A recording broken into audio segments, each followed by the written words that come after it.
કેરળમાં કોંગ્રેસ ગઠબંધન સતત આગળ ચાલી રહ્યું છે। આસામમાં ફરી એક વખત ભાજપની સરકાર જે પ્રાથમિક વલણો આવી રહ્યા છે તેમાં નિશ્ચિત થતી દેખાઈ રહી છે।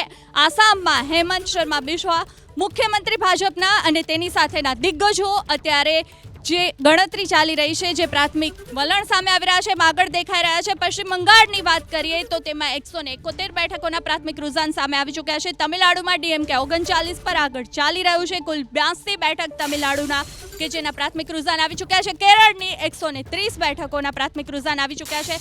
પશ્ચિમ બંગાળ, નોર્થ બંગાળની બેઠકો પર ભાજપ આગળ ચાલી રહ્યું છે। તામલુકથી ભાજપ પ્રાથમિક વલણમાં આગળ દેખાઈ રહ્યું છે। કોલકાતા ઉત્તર કે જ્યાં ટીએમસી પ્રાથમિક વલણમાં આગળ દેખાઈ રહ્યું છે। સોનારપુર દક્ષિણથી ભાજપ ઉમેદવાર અત્યારે પ્રાથમિક વલણમાં આગળ ચાલી રહ્યા છે। વિષ્ણુપુરથી ટીએમસી ઉમેદવાર આગળ દેખાઈ રહ્યા છે। જે પરિણામો સામે આવી રહ્યા છે, માલદા બેઠક પશ્ચિમ બંગાળની કે જ્યાં ભાજપના 6 બેઠકો પર ઉમેદવાર છે એ પ્રાથમિક રુઝાન વલણમાં આગળ દેખાઈ રહ્યું છે। તો આસામની વાત કરીએ, આસામમાં પણ 126માંથી 70 બેઠકો પર અત્યારે પ્રાથમિક રુઝાન સામે આવી ચૂક્યા છે, જેમાં ભાજપ 61 બેઠક પર આગળ દેખાઈ રહ્યું છે।